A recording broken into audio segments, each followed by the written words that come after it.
తెలంగాణ రాష్ట్రంలో వివిధ పంటలు పండించే మండలాల్లో మధ్య తెలంగాణ మండలం ఒకటి. ఉమ్మడి ఖమ్మం, వరంగల్, మెదక్ జిల్లాలు కలిపి దాదాపు 10 జిల్లాలు ఉన్న ఈ మండలంలో ప్రధాన పంటలు వరి, పత్తి కాగా ప్రాంతాన్ని బట్టి అన్ని రకాల పంటలను సాగు చేస్తున్నారు. ప్రస్తుతం యాసంగిలో నీటి వసతి పుష్కలంగా ఉన్న ప్రాంతాల్లో వరి సాగుకు వెళ్లినా అరకొర నీటి వసతి ఉన్న ప్రాంతాల్లో ఆరుతడి పంటలకు వెళ్లడం మంచిదని శాస్త్రవేత్తలు సూచిస్తున్నారు. అంతేకాదు పత్తికి నీరిచ్చి పంటకాలం పొడిగించకుండా తీతలు తీసుకున్న తర్వాత పంట తీసివేసి ఆరుతడి పంటలు సాగు చేయడం మేలని తెలియజేస్తున్నారు. మధ్య తెలంగాణ మండలంలో యాసంగికి వేసుకోదగ్గ పంటల వివరాలను రైతాంగానికి వివరిస్తున్నారు ప్రొఫెసర్ జయశంకర్, తెలంగాణ రాష్ట్ర వ్యవసాయ విశ్వవిద్యాలయం వరంగల్ ప్రాంతీయ వ్యవసాయ పరిశోధనా స్థానం ఏడీఆర్ డాక్టర్ ఉమారెడ్డి. తెలంగాణ రాష్ట్రంలో అతి ప్రధానమైనటువంటి పంట వరి, దాని తర్వాత పత్తి. దాదాపు ఒక 60 లక్షల ఎకరాల వరకు వరి, 50 లక్షల ఎకరాల వరకు పత్తి ఉంటుంది. మధ్య తెలంగాణ మండలంలో అదే నిష్పత్తి లోపల ఉంటుంది క్రాప్. సో వరి అందరు కోతలు ప్రారంభమైనాయి. సో నవంబర్ 15 నుంచి డిసెంబర్ 15 మధ్యన నార్లు కూడా పోస్తూ ఉంటారు. ఎక్కడైతే నీటి అవకాశం అంటే ముఖ్యంగా మనం మార్చ్ ఎండింగ్, ఏప్రిల్ మొదటి వారానికి వరకు కూడా నీటి లభ్యతలో ఏం ఇబ్బంది ఉండదు అనుకున్నటువంటి వాళ్ళు మాత్రమే వరి నాటు సాగు చేసుకోవాలి. ఏమాత్రం నీటి లభ్యత ఇబ్బంది అవుతుంది అనుకుంటే వరి కంటే బదులు ఇతర పంటలు వేసుకోవడానికి చాలా అవకాశం ఉంది తెలంగాణ లోపల. వరి తర్వాత వరి సాగు చేయడం అనేది ఎప్పటికీ మంచిది కాదు. కాకపోతే మీరు నీళ్లు చాలా ఉన్నాయి, ఆ పొలం లోపల ఆ జాగాలో పొలం తప్ప వేరే పెట్టరాదు అనుకున్న పరిస్థితులనే పొలం పెట్టాలి. కానీ దాన్ని వేరే పంటలు వేసుకునేటువంటి అవకాశం ఉంటే తప్పనిసరిగా వేరే పంటల వైపే వెళ్ళాలి మనం. ఇంకా వరి వేసుకోవాలనుకునే రైతులు తప్పనిసరిగా స్వల్పకాలిక రకాలు వేసుకోవాలి, అవి దొడ్డి కానీ సన్నే కానీ.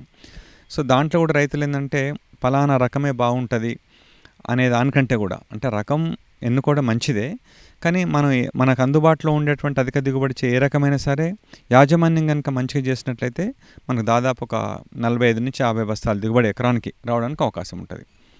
సో కాబట్టి అందరూ రకం కొరకు వెంపర్లాడకుండా తన ఊర్లో కానీ తన చుట్టుపక్కల కానీ ఉండేటువంటి అధిక దిగుబడి ఇచ్చేటువంటి రకం ఏదైనా సరే తీసుకొని సాగు చేసుకుంటే మంచిది. మూడోదంటే ఈవెన్ రైతులు వాళ్ళ పొలం నుంచి తీసిన వరిని కూడా వాళ్ళు యాసంగిలో వాడుకోవచ్చు.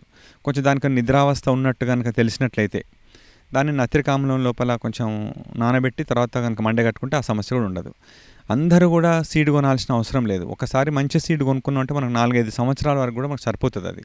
సో కాబట్టి అందరూ మళ్ళీ వడ్లను తక్కువ రేటుకు అంటే వాళ్ళు 2000 రూపాయల కింట అటు ఇటుగా అమ్మేసి మళ్ళీ వాళ్ళు ఒక 25 కిలోల సంచిన ఒక 1000 రూపాయలకి అట్లా కొనడం కరెక్ట్ కాదు. వాళ్ళ విత్తనాన్ని వాళ్ళు వాడుకోవచ్చు, వాళ్ళ ఊర్లో ఉన్నటువంటి తోటి రైతు సోదరుల విత్తనాన్ని వాడుకోవచ్చు, చుట్టుపక్కల గ్రామాల విత్తనాన్ని కూడా వాడుకోవచ్చు. విత్తనం కంటే కూడా యాజమాన్యం చాలా ఇంపార్టెంట్. అందరూ పలానా విత్తనం కావాలనుకున్నది కరెక్ట్ కాదు. కాబట్టి ఈ సూచన కూడా రైతు సోదరులందరూ కూడా పాటించాలి. ముఖ్యంగా వరిలో యాసంగిలో చేసుకునేటప్పుడు ఏంటంటే ఎరువుల యాజమాన్యం చాలా ఇంపార్టెంట్. ముఖ్యంగా ఈ చౌడు చాలా సమస్య అవుతూ ఉంటుంది, జింకు ధాతు లోపాలు చాలా వస్తూ ఉంటాయి. సో పొటాష్ లాంటి ఎరువులను కూడా వేయకుండా ఉండకూడదు, తప్పనిసరి వేయాలి. నాటు పెట్టిన తర్వాత 25 రోజుల లోపు జింకు ధాతు లోపం రాకుండా ఉండేందుకు ఎకరానికి 2 సార్లు చేసినప్పుడల్లా ప్రతిసారి ఒక 1/2 కిలో జింక్ సల్ఫేట్ని పిచికారీ చేసుకోవాలి. యూరియాను దాదాపు 3 నుంచి 4 సార్లు కొంచెం దఫాలుగా వేసుకోవాలి. భాస్వరాన్ని దుక్కిలో మాత్రం వేసుకోవాలి, పైపాటికి ఎట్టి పరిస్థితులు వేయరాదు. పొటాషియం ఎకరానికి ఒక 40 కిలోలు చొప్పున 20 కిలోలు దుక్కిలో స్టార్టింగ్లో, 20 కిలోలు చివరిగా యూరియా వేసేటప్పుడు వేయాలి. కాండం చెప్పురు కానీ ఇలా తగ్గితేలు రాకుండా ఉండేందుకు తగినటువంటి సస్యరక్షణ చర్యలు చేపట్టాలి. వరిని దగ్గర నాటు పెట్టుకునేందుకు ప్రయత్నం చేయాలి. చలి యాజమాన్యం పాటించి మంచి ఎదిగినటువంటి నారును దగ్గర పెట్టుకుంటే మంచి మొక్కల సంఖ్య బాగుండి బాగా దిగుబడి రావడానికి అవకాశం ఉంటుంది. మన క్రాప్ 31 మార్చి లేదా ఏప్రిల్ మొదటి వారం లోపల అయిపోయేటట్టుగా మనం నారు పోసుకొని అలాంటి రకాన్ని ఎన్నుకున్నట్లయితే మనకు వడగండ్ల వాన బారిన పడకుండా ఉండేందుకు అవకాశం ఉంటుంది. వరి కోసి వరే పెట్టాలనుకున్న రైతు సోదరులు వారిని తగలబెట్టకుండా తిరిగి నేల లోపల కళ్ళెద్దునేటట్టు కొంచెం నీళ్లు పెట్టి 1 సాలు 2 సార్లు దున్ని ఎకరానికి 3 బస్తాల సింగిల్ సూపర్ ఫాస్ఫేట్ వేసి తర్వాత మళ్ళీ సాలిర్వాలు దున్నుకొని నాటు పెట్టుకునేటప్పుడు యూరియా పొటాష్ మాత్రమే వేసి డిఏపి ఉన్నట్లయితే అటు అవశేషాలను కూడా సరిగ్గా ఇన్కార్పొరేట్ చేయడం చేత మంచి ఎదుగుదల రావడానికి అవకాశం ఉంటుంది. ఇది వరికి సంబంధించి. ఇంకా పత్తికి సంబంధించి కూడా రైతు సోదరులు ఇప్పుడు మళ్ళీ ఎరువులు గిట్లా అట్లా ఏమి వేయకుండా వీలైనంత వరకు పత్తిని ఇక తీసేసి వేరే పంటగా ఆలోచించాలి. పత్తిని తీసేసేటప్పుడు రైతు సోదరులు ఈ ప్లాస్టిక్ బ్యాగులు, యూరియా బస్తాలు ఇట్లాంటివి వాడకుండా అటు గుడ్డ సంచులు కానీ గన్ని బ్యాగ్స్ కానీ వాడితే మంచిది. ఏరేటప్పుడు కూడా వీలైనంత వరకు ఆడవాళ్ళు నెత్తికి టవల్ చుట్టుకొని ఏరితే మంచిది, ఎందుకంటే ఎంట్రుకలు ఇట్లా పడ్డాయంటే కష్టం అవుతుంది. పత్తి ఏరేటప్పుడు కూడా కాయకు సంబంధించినటువంటి ఎండిపోయిన కొమ్మలు కానీ లేకపోతే చిన్న తొడిమెలు కానీ లేకపోతే ఎండిపోయిన ఆకు కానీ ఆ పత్తితో రాకుండా వీలైనంత వరకు పత్తిని మాత్రమే సపరేట్గా ఏరేటట్టుగా జాగ్రత్తలు తీసుకుంటే మనకు మంచి రేట్ వస్తుంది మార్కెట్లో. తీసినటువంటి పత్తిని కూడా మనం మంచిగా గాలిలో ఆరబెట్టాలి, ఎండకు కాకుండా. తద్వారా మనకు తేమ శాతం ఒక 8-9% ఉన్నట్లయితే కూడా మనకు మంచి రేట్ రావడానికి అవకాశం ఉంటుంది. సో ఈ సమయం లోపల పత్తిని ఎక్స్టెండ్ చేయకుండా ఉన్నటువంటి పత్తిని ఏరుకొని దాని పంట అవశేషాలను తిరిగి నేల లోపల కళ్ళెదున్ని తర్వాత రెండో పంటగా వేరే పంటలను వేసుకోవాలి. ముఖ్యంగా నీటి సౌకర్యం ఉన్నటువంటి రైతాంగం మొక్కజొన్న లాంటి పంటలు కానీ, లేకపోతే ఒకటి రెండు అవకాశాలు తళ్ళు ఇచ్చే అవకాశం ఉన్నటువంటి వాళ్ళు పెసళ్ళు ఇట్లాంటివి వేసుకోవచ్చు జనవరిలో. లేదంటే నువ్వులు జనవరి నెల లోపల 15 తర్వాత వేసుకోవడానికి బెస్ట్ సమయం, మంచి క్రాప్ కూడా అది. లేకపోతే మంచి శనగలు కూడా వేసుకోవచ్చు. పత్తిని తీసేసి రెండో పంట వేసుకోవడం గురించి ఆలోచించాలి రైతాంగం. ఇప్పుడు ఏరేటప్పుడు కొన్ని మెలకువలు పాటించినట్లయితే మనం అమ్మేటప్పుడు ఒక కింటాకు 200-300 రూపాయలు అదనంగా కూడా రావడానికి అవకాశం ఉంటుంది. ఇది ప్రస్తుతం పత్తి లోపల తీసుకోవాల్సిన యాజమాన్యం. ఎట్టి పరిస్థితుల్లో పత్తిని ఎక్స్టెండ్ చేయొద్దు, పొడిగించొద్దు క్రాప్ను. దాన్ని తీసేసి వేరే క్రాప్ వేసుకోవడానికి ప్రయత్నం చేయాలి మనం. ఇంకా ఇతర పంటల గురించి ఆలోచించినట్లయితే మొక్కజొన్న యాసంగి లోపల అధిక దిగుబడి వచ్చేటువంటి రైతులకు కొంత లాభసాటిగా ఉండే పంట మొక్కజొన్న ఇప్పుడు వేసుకోవచ్చు నవంబరు మాసం లోపల. వేసుకునేటప్పుడు ఏంటంటే బోదెల పద్ధతి అయితే బెటర్ మనకి. 2 బోదెల మధ్యన దూరం 60 సెంటీమీటర్ల దూరం ఉండేటట్టుగా చూసుకొని బోదెకు ఒకవైపున పైనుంచి 1/3 దూరంలో వేసుకోవాలి. అట్లా వేసుకునేటప్పుడు సాలుకి 60 సెంటీమీటర్లు, మొక్కకు 20 సెంటీమీటర్లు, అంటే ఎకరానికి దాదాపుగా 33,333 మొక్కలు. అంటే యాసంగి లోపల మొక్కల సంఖ్య చాలా ఇంపార్టెంట్. ప్రతి ఒక్కొక్క చెట్టు నుంచి ఒక అంకె వస్తుంది మనకు, మిస్ కాకుండా చూసుకోవాలి మనం. ఎందుకంటే మనం చెప్తున్న సిఫారసు చేసిన ఎరువులు కానీ లేకపోతే యాసంగిలో ఉండే పరిస్థితులు కానీ మొక్కజొన్నకు చాలా అనుకూలంగా ఉంటాయి కాబట్టి ఒక్క మొక్కను కూడా పోకుండా చూసుకోవాలి మనం. సో వేసేటప్పుడు ఎరువులు కూడా, అంటే ముఖ్యంగా యూరియా యాజమాన్యం కూడా చాలా ఇంపార్టెంట్. వీలైనన్ని ఎక్కువ సార్లు, అంటే ఎక్కువ యూరియా అని కాదు, ఎక్కువ సార్లు వేసుకుంటే మంచిది. అదేవిధంగా జింకు ధాతు లోపం కూడా బాగా వస్తుంది మొక్కజొన్న లోపల. సో దానికి కూడా మనకు జింక్ సల్ఫేట్ 1 లీటర్కి 2 గ్రాముల చొప్పున కలుపుకొని 1-2 సార్లు నెల రోజుల లోపల పిచికారీ చేసుకోవాలి. మొక్కజొన్నలో ఇంకొకటి యాసంగిలో ఇంపార్టెంట్ ఏంటంటే కలుపు మందులు కూడా. విత్తనాలు వేయంగానే తప్పనిసరిగా అట్రోజన్ లాంటి కలుపు మందులు కొట్టుకుంటే తొలి దశలో కలుపును కంట్రోల్ చేసుకోవచ్చు. 25-30 రోజుల లోపల మనకు మంచి కలుపు మందులు మార్కెట్ లోపల ఉన్నాయి. టెంబోట్రాయన్ లాంటివి కానీ, లేకపోతే హ్యాలోసల్ఫరాన్ కానీ, ట్రోప్రామిజిన్ కానీ, ఇట్లాంటి కలుపు మందులు. సో వాటిని కొట్టుకున్నట్లయితే అన్ని రకాల కలుపును మనం అరికట్టవచ్చు. ఈ కత్తెర పురుగు కూడా రాకుండా ఉండేందుకు దాన్ని కూడా తొలి దశలో కనుక మనం గుర్తించినట్లయితే మనకు మంచి మందులు, అంటే ముఖ్యంగా క్లోరాంత్రోన్ ఎలిప్రో లాంటి మందులతోటి మంచి కంట్రోల్ చేసుకోవడానికి అవకాశం ఉంది మనకు. ఇంకా కొన్ని పంటలు చూసినట్లయితే యాసంగిలో జొన్నలు వేసుకోవచ్చు, పచ్చ జొన్నలు అట్లాంటివి, లేకపోతే సజ్జలు వేసుకోవచ్చు, రాగులు వేసుకోవచ్చు.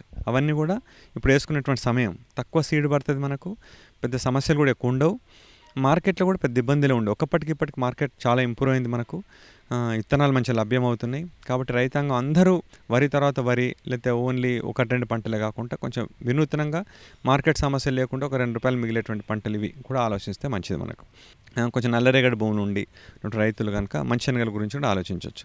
దాన్ని కూడా ఏంటంటే అడ్వాంటేజ్ సీడ్ డ్రిల్ తోటి వేసి మనం తర్వాత హార్వెస్టర్తో హార్వెస్ట్ చేయొచ్చు.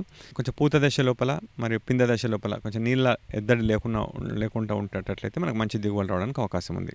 నూనెకు సంబంధించిన పంటలు అయితే కుసుమ వేసుకోవచ్చు, పొద్దుతిరుగుడు వేసుకోవచ్చు, వేరుశనగ వేసుకోవచ్చు. నువ్వులను మాత్రం జనవరిలో వేయాలి. సో ఇప్పుడు నేను చెప్పిన 3 పంటలను కూడా మనకు ఇప్పుడు వేసుకోవడానికి అవకాశం ఉంది. మంచి రకాలు మార్కెట్లో ఉన్నాయి. సో ముఖ్యంగా పల్లికాయ లాంటివి కనుక వేసినప్పుడు తప్పనిసరి ఒక 2-3 విషయాలు గుర్తుపెట్టుకోవాలి. విత్తన మోతాదు మనకి ఎకరానికి అందరూ 40 కిలోలు వేస్తారు. అవకాశం ఉంటే కొంచెం విత్తన మోతాదు పెంచుకుంటే బెటర్ మనకు, యాసంగి కాబట్టి బాగా పెరగదు చేను కాబట్టి. కొందరు 70 కిలోల వరకు కూడా వేస్తారు ఎకరానికి. అంటే నాగలు పోయేటప్పుడు గింజలు పడతాయి, వచ్చేటప్పుడు గింజలు పడతాయి అన్నట్టు. అది ఇంకా కొంచెం బెటర్గా ఉంటుంది మనకు. సో దుక్కి లోపల తప్పనిసరిగా సింగిల్ సూపర్ ఫాస్ఫేట్ వేసుకోవాలి, కొంచెం నూనె శాతం బాగా పెరుగుతుంది మనకు. సో అదేవిధంగా నీళ్ళను కూడా మనం పెట్టొద్దు 25 రోజులు దాకా, 25 డేస్కి ఒకటేసారి పెట్టాలి. పెట్టగానే మనకి ఎంబడే పూత బాగా వచ్చి ఈ పెగ్స్ అని కూడా భూమిలోకి పోయి మనకు గాలి లోపల వేలాడకుండా మంచి దిగుబడి రావడానికి అవకాశం ఉంటుంది. అదేవిధంగా మనం ఇంకా కొన్ని అపరాలు కనుక చూసుకున్నట్లయితే యాసంగిలో వేసేటువంటి అపరాలు ముఖ్యంగా కందులు కానీ, పెసలు, మినులు ఇవన్నీ కూడా ఆల్రెడీ వేయడం జరిగింది సెప్టెంబర్ 15 నుంచి అక్టోబర్ చివరి లోపల. కందులు కనుక చూసుకున్నట్లయితే అటు యాసంగి కంది కానీ, లేకపోతే వానాకాలంలో ఉన్నటువంటి కంది కానీ ఇప్పుడు పూత నుంచి పిందె దశ లోపల ఉండేటువంటి అవకాశం ఉంది. ఎక్కడైతే పూత పిందె దశ అక్కడ మాత్రం తేలికపాటి నీళ్ళు ఇవ్వచ్చు మనం, నీటి తళ్ళు బాగా బరువైనటువంటి కాకుండా తేలికపాటి. అక్కడ పూత దశ లోపల రైతులు ప్రతిరోజు చేను దగ్గరికి వెళ్ళాలి, దగ్గరికి వెళ్ళి చూడాలి చేను. ఏదైనా శనగ పచ్చ పురుగు కానీ లేకపోతే మారుక గూడు పురుగు అనేటువంటి అవకాశం ఉంది. దాని కొరకు ఏదో మామూలుగా కాకుండా కొంచెం పద్ధతి ప్రకారంగా ఈ నోవల్యూరాన్ కానీ, లేకపోతే ఎమామెక్టిన్ బెంజోయేట్ కానీ, లేకపోతే క్లోరాంత్రోన్ ఎలిప్రోల్ కానీ, లేకపోతే బారాజైడ్ లాంటివి కానీ, యాంప్లిగోలా ఇలాంటి కొంచెం మందులను ఒక 2 నుంచి 3 సార్లు కొట్టడానికి ప్రిపేర్ అయి ఉండాలి మనం. ఎందుకంటే ఈ మారుక మచ్చల పురుగు, మారుక గూడు కట్టే పురుగు లేదా శనగ పచ్చ పురుగు చాలామంది గుర్తుపట్టేసరికి క్రాప్ చెడిపోతుంది. సో అదొకటి జాగ్రత్తలు తీసుకోవాలి. కొట్టేటప్పుడు మనకు నీళ్ళలో కరిగేటువంటి ఎరువులు మల్టీకే కానీ, పాలిఫీడ్ కానీ ఇట్లాంటి కొన్ని మార్కెట్లో లభ్యమవుతున్నాయి. వాటిని కొడితే మన గింజ బరువు పెరిగి బాగా దిగుబడి రావడానికి అవకాశం ఉంది. అక్కడక్కడ పెసర చేనులు, మినుములు కూడా మనకు రసం పీల్చే పురుగులు ఆశించే అవకాశం ఉంది. ఇప్పుడు కొంచెం ఉష్ణోగ్రతలు పెరుగుతూ ఉంటాయి పగటిపూట. సో దానికి తామర పురుగు ఉధృతి ఎక్కువ ఉంటుంది. అందుకొరకు ఈ ఫిప్రోనిల్ కానీ, లేదా థయోమెథాక్సమ్ కానీ, ఇమిడాక్లోప్రిడ్ కానీ కొంచెం మార్చుకుంటూ కొట్టినట్టయితే రసం పీల్చే పురుగుల బారి పడకుండా కూడా ఉండేందుకు అవకాశం ఉంది. సో కాబట్టి ఇప్పుడు నేను చెప్పినటువంటి అన్ని పంటలకు సంబంధించి సరైన సమయం ఉంది. ఇప్పుడు మనకు పంటలు వేసుకునేటప్పుడు కొంచెం చలి, పంట కాలం, పంటలో ఒక్కొక్క పంటకు ఒక ప్రత్యేక యాజమాన్య పద్ధతులు ఇలాంటి గుర్తుపెట్టుకొని చేసుకున్నట్లయితే యాసంగి లోపల వానాకాలం కంటే అధిక దిగుబడి రావడానికి అవకాశం ఉంది.